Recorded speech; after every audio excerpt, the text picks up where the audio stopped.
আয় হায় গাঁজা চেক হচ্ছে। ইনস্টাগ্রামটা কোথায় বলতে পারেন? আপনারা মানুষের পয়দাই না। হে হাই আসসালামু আলাইকুম, this is Rifat Hasan. Welcome to my channel the Rifat show. আপনাদেরকে ওয়েলকাম জানাচ্ছি 7 থেকে 8 দিন পর। এর রিজন হচ্ছে আমার মাঝে একটু শরীর খারাপ ছিল, প্লাস আমার এক্সাম হচ্ছিল, মিড টার্ম এক্সাম। তো এই জন্য ইচ্ছে করে আর ভিডিও সেভাবে করা হয়নি।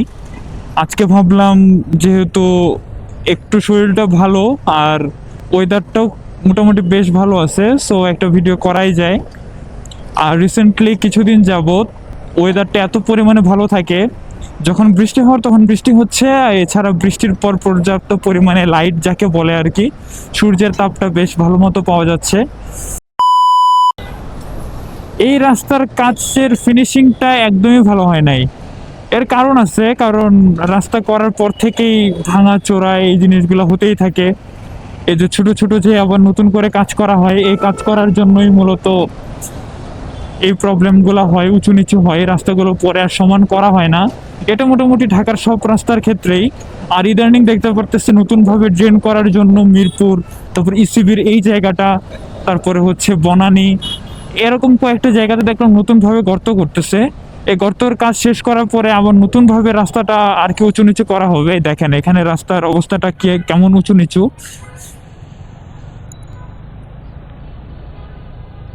আর ইসিবির এইখানে এই ইউটার্নগুলো বন্ধ করে দেওয়াতে যেমন সুবিধা হয়েছে, তেমন একটা অসুবিধাও হয়েছে। সুবিধার দিকটা হচ্ছে এখানে কোনো জ্যাম পড়ে না। আর যদি বলেন অসুবিধা, তাহলে হচ্ছে সামান্য একটু টার্ন নেওয়ার জন্য আগাই যাওয়া লাগে। কিন্তু যারা এই পরিকল্পনাটা করছে তাদের আর কি প্রশংসা করা লাগে, কারণ ইসিবির জ্যামের পরিমাণটা অনেক কমে গেছে। এখনও স্টিল নাও জ্যাম থাকে, কিন্তু আর কি যে ডিউরেশনটা অনেক কমে গেছে। আয় হায় গাঁজা চেক হচ্ছে।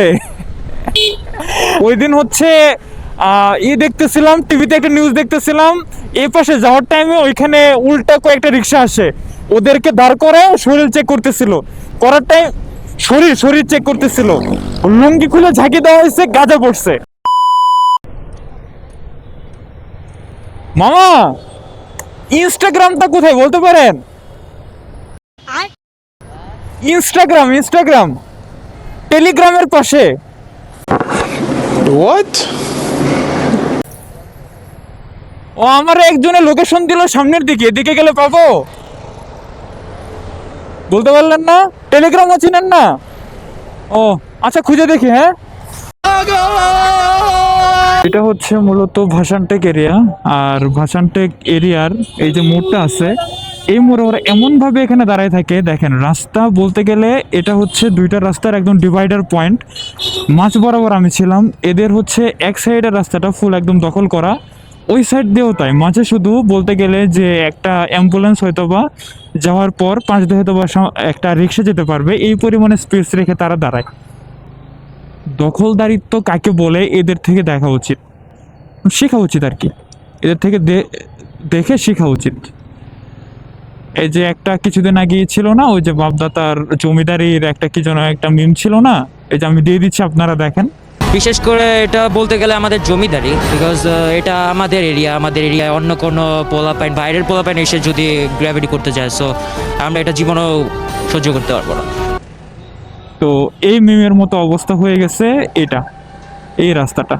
শুধু এই রাস্তা না, অটোরিকশাটা আসলে ঢাকা শহরে পুরোটা জায়গা জুড়ে সেম অবস্থাতেই আছে। নাথিং টু ডু, কারণ প্রত্যেকটা ভিডিওতে প্রত্যেকটা বার ওদের নিয়ে কথা বলার মানে ইচ্ছা না করলেও অটোমেটিকভাবে চলে আসে, but I want to skip them.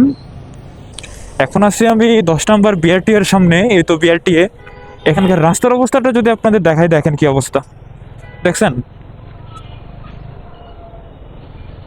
BRT এর সামনের রাস্তার যদি এই অবস্থা থাকে, তাহলে আর কোন জায়গায় রাস্তাটা ঠিক রাখা যায় আপনারাই বলেন। এই রাস্তাগুলা যে একবারে খারাপ সেটা বলা যাবে না, রাস্তাগুলো যে ভালো সেটাও বলা যাবে না, কিন্তু রাস্তাটা এমন একটা ফর্মে আছে যাকে খুবই অ্যানোয়িং লাগে এই রাস্তাটাতে যাতায়াতের সময়। আপনার বাইকের, গাড়ির মানে নাট বল্টু খুলে যাওয়ার মতো রাস্তা হচ্ছে এই টাইপের রাস্তাগুলা, মানে ঝাঁকি ঝাঁকি ঝাঁকি, আবার ভালো আবার ঝাঁকি, এই টাইপের রাস্তাগুলা। কোন জিনিস কোন দিক দিয়ে তুলতেছে, যদিও এই দিক দিয়ে না নিলেও জায়গা আছে সামনে দিয়ে যাওয়ার, কিন্তু হকাররা তো অলওয়েজ শর্টকাট খুঁজে, কিছু করার নাই। আচ্ছা, আমি কিন্তু সিগন্যাল করি নাই, ব্রেক করি নাই। পুলিশ আমাকে সিগন্যাল দিচ্ছে, আমাকে বলতে ওই বাইক, আমি আরেকটা গাড়ি ছিলাম, তিনজন তাকাই ছিলাম, উনি সিগন্যাল দিছে, তাই হচ্ছে যাচ্ছি। ক্যামেরায় বোঝা গেছে কিনা জানি না, না হলে আবার আপনারা তো বলবেন যে আমি সিগন্যাল ভাঙছি। না, আমি সিগন্যাল ভাঙি নাই। দেখেন কি একটা অবস্থা, এটা কি করে রাখে মানে এই জায়গাটাকে। তারপরেও সব দোষ হচ্ছে বাইক আর প্রাইভেট কারের। দেখেন অবস্থাটা, ধোয়ার অবস্থাটা দেখছেন?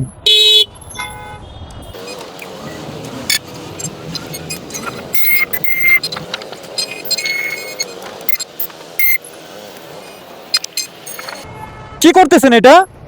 চাপায় নেন একটু, কই যেতেছেন? একটু চাপায় নেন, চাপায় আপনি যাত্রী, আপনার কেউ না করে নাই, কেউ না করেন, আপনি চাপায় নেন। কি ছেড়ে দিছেন?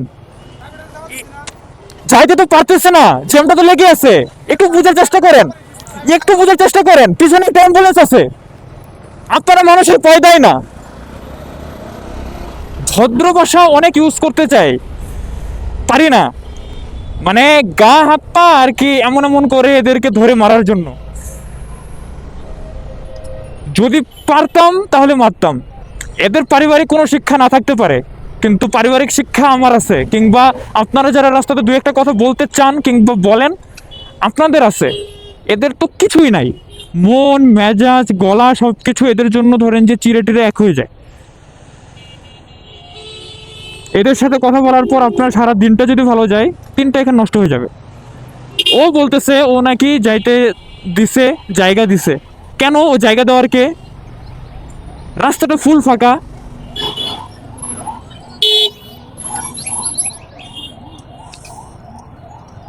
এই যে এখানে এদের ইসের জন্য কত বড় একটা জ্যাম পড়ে গেছে, আর আপনারা আমাকে বলেন অলওয়েজ পজিটিভ থাকার জন্য, তাই না? এখানে একটা অ্যাম্বুলেন্স টেম্পো করতেছে, আর ওরা নিজেদের মতো করে ঝগড়া করতেছে। আপনি কিছু বলতে যাবেন, আপনি সবচেয়ে খারাপ। আপনি না বলে সবকিছু সহ্য করবেন, আপনি তখন হয়ে যাবেন সবার চোখে বোবা।